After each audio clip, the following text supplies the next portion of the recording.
క్రీస్తునందున్న ప్రియులకు ప్రేమతో వందనాలు తెలియజేయుచున్నాను. సెప్టెంబర్ నెల 8వ తేదీ 2024. ఈరోజు దేవుడు మనకు చేస్తున్న వాగ్దానం ఏమిటనగా జకరియా గ్రంథము 9వ అధ్యాయము 12వ వచనం. బంధకములలో పడియుండియు నిరీక్షణ గలవారలారా, మీ కోటను మరలా ప్రవేశించుడి. రెండంతలుగా మీకు మేలు చేసేదనని నేడు నేను మీకు తెలియజేయుచున్నాను. ఆమేన్. నా ప్రియమైన సహోదరి సహోదరులారా, క్రైస్తవులమైన మనమందరం కూడా ఈ లోకంలో మనము జీవించటానికి, మన అవసరతలు తీర్చబడటానికి, మనకున్న అక్కర్లన్నీ తీర్చుకోవటానికి దేవుని మీద ఆధారపడుతూ ఉంటాం.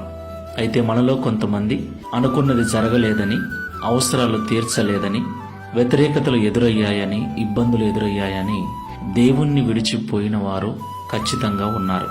అయితే దూరంగా ఉన్నప్పటికీ దేవుని మాటలు వారిలో ఉన్నాయి గనుక, ఇంతకు మునుపు దేవునిలో ఉన్నవారు గనుక మరలా దేవుని మీద ఏదో ఒక చిన్న ఆశ కలిగి ఉంటారు.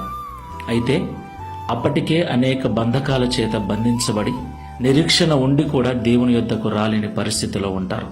అలాంటి వారందరితో దేవుడు మాట్లాడుతున్నాడు. రండి, నేను మీకు రెండంతలుగా ఇస్తాను.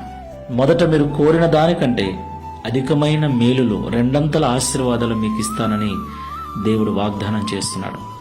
కాబట్టి మాటలు వింటున్న ప్రియ సహోదరి సహోదరుడా, నిరీక్షణ ఉండి కూడా ప్రార్థన మానేసి ఉన్నావా? నిరీక్షణ ఉండి కూడా దేవుని మందిరానికి రాలేని పరిస్థితిలో ఉన్నావా? ప్రభువు నీతోనే మాట్లాడుతున్నాడు.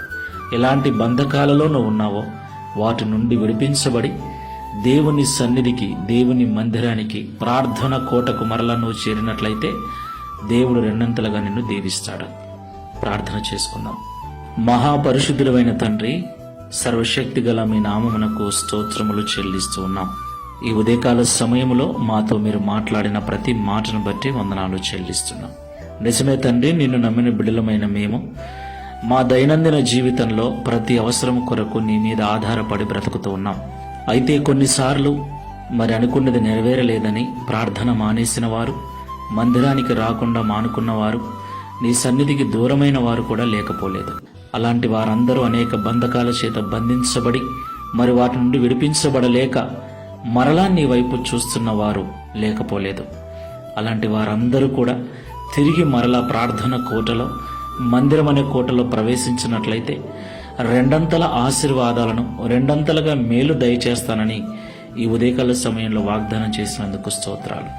ఈ ప్రార్థనలో ఏకీభవిస్తున్న వారిలో ఎవరైనా అలాంటి వారు ఉన్నట్లయితే తిరిగి వారు కట్టబడుటకు, తిరిగి నీ మందిరంలో, సంఘములో చేర్చబడుటకు, తిరిగి ప్రార్థన ఆత్మచేత నింపబడుటకు సహాయం చేసి తద్వారా ఈ దిన వాగ్దానమును మా అందరి జీవితంలో నెరవేర్చి మీ నామమును మహిమపరుచుకొనమని యేసు నామములో ప్రార్థిస్తున్నాము తండ్రి. ఆమేన్. Praise the lord. God bless you.